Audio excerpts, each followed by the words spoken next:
ISTJ لما يقولك هعملها يبقى هي اتعملت خلاص، حتى لو الناس كلها غيرت رأيها، حتى لو الظروف اللي حواليه اتقلبت 180 درجة، هو مش بيتراجع. تسأله باستغراب انت متأكد؟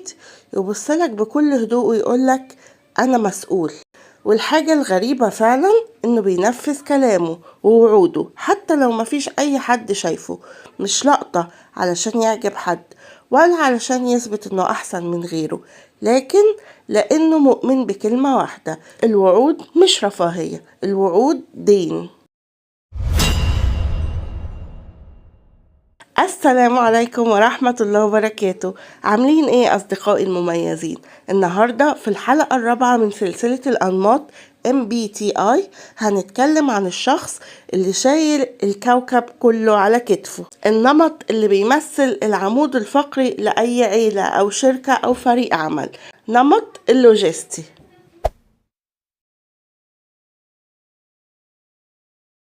شفرة ISTJ. اللوجستي هو واحد من المنظمين الأربعة، وعلشان نفك شفرته انطوائي، بيفضل الأفعال على الكلام والدوشة، بيشحن طاقته في هدوء، ما بيحبش الزحمة والتجمعات الطويلة. حسي، بيكلمك بالأرقام والحقائق والوقائع الملموسة، مش عايش في النظريات والاحتمالات. عقلاني، قراراته طالعة من مسطرة المنطق والدليل، المشاعر هنا بتيجي في المرتبة التانية. حاسم، بيعشق التخطيط، الالتزام بالوقت، احترام المواعيد، الفوضى بالنسبة له كابوس. النوع ده بيمثل حوالي 12% من البشر تقريبا، يعني من كل 8 أشخاص هتقابلهم في حياتك فيهم واحد ISTJ. شخص هادي من بره لكنه صلب وثابت في مبادئه زي الصخرة، وعشان كده بنسميه الحارس المخلص. داخل عقل ISTJ. في البداية الناس لما بتتعامل مع ISTJ ممكن تشوفه شخص صارم زيادة عن اللزوم أو تقليدي، وممكن كمان يفتكروه متكبر بسبب قلة كلامه. لكن مع الوقت كل اللي حواليه بيكتشفوا الحقيقة، إنه صاحب كلمة وضمير صاحي، صريح ومباشر، ملوش في اللف والدوران أو المجاملات المزيفة. الشخص اللي وقت الأزمات الكبيرة كله بيجري يستخبى وراه، لأنه الوحيد اللي بيعرف يتصرف وثابت في مكانه. الجدية والصرامة اللي بره هي بالظبط الأمان اللي بيقدمه لحبايبه.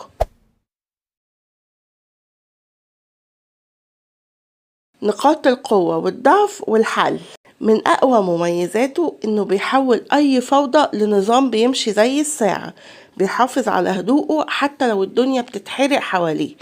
لكن علشان ISTJ يطور من نفسه بجد، وعلشان الناس اللي حواليه تفهم طبيعته، لازم نقف عند 3 نقاط ضعف بيقع فيهم دايما ونشوف حلولها ايه. غرقان في التفاصيل أو الكمالية الزايدة.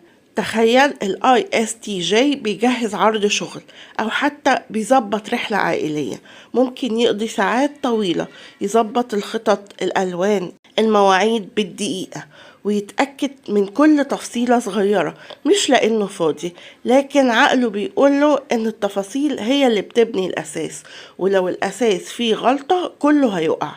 المشكلة الناس اللي معاه بتبص على الصورة الكبيرة، بيحسوا انه بيضيع وقت في حاجات تافهة او بيتأخر في التسليم بسبب وساوس ملهاش لازمة. الحل: افهم ان كويس كفاية مش عيب، دي استراتيجية ذكية.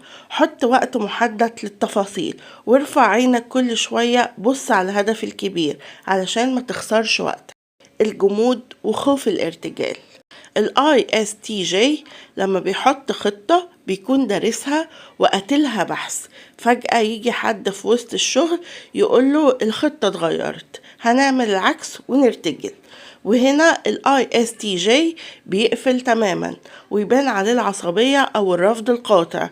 الناس بتشوفه متعنت أو بيخاف من التجديد، بس الحقيقة عقله بيترجم الارتجال ده على إنه مخاطرة غير مدروسة وفوضى غبية، وهو بيكره يرمي نفسه أو ناسه في المجهول. الحل: إنك تعرف المرونة مش معناها تكسير قواعدك. خلي دايما في خطتك مساحة للطوارئ أو خطة بديلة. لما تتقبل إن التغيير جزء من اللعبة هتحس إنك لسه مسيطر من غير توتر. المنطق الصارم في المشاعر دي بقى أشهر مشكلة عند ال ISTJ. حد قريب منه بيشتكي له من مشكلة وهو زعلان أو بيبكي، ال ISTJ بدل ما يحضنه أو يقوله أنا حاسس بيك، تلاقيه قاعد يحلل المشكلة وبيديه حلول عملية، 1 2 3. هو بيعمل كده بدافع الحب والمسؤولية، لأن الفعل عنده أبلغ من الكلام. لكن المفاجأة الطرف التاني بيطلع وهو حاسس إن ال ISTJ بارد روبوت مش مهتم بمشاعر. الحل: فكر في المشاعر كخطوة إجبارية قبل الحل.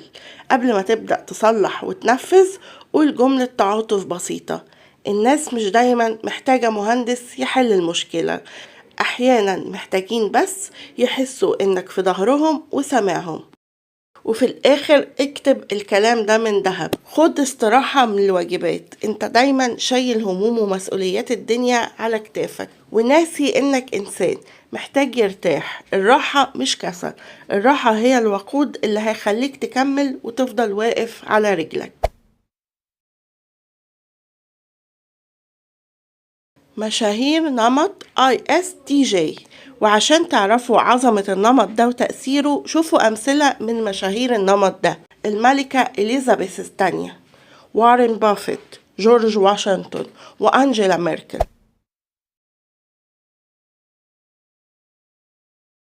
هوايات نمط ISTJ: التنظيم والترتيب البصري زي عمل الجداول وترتيب الملفات، القراءة الهادفة زي كتب التاريخ والموسوعات والكتب العلمية اللي بتقدم علم حقيقي يقدروا يطبقوه، الرياضة المنتظمة والالتزام بالجداول والتمارين.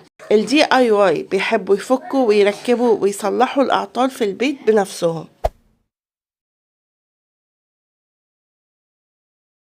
الخلاصة في النهاية ال ISTJ مش مجرد شخص منظم أو بيحب الجداول والمواعيد.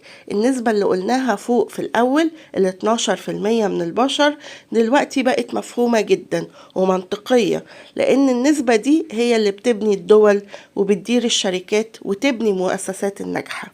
هو فعلا العمود الفقري اللي من غيره النظام يقع والعالم ينهار في الفوضى.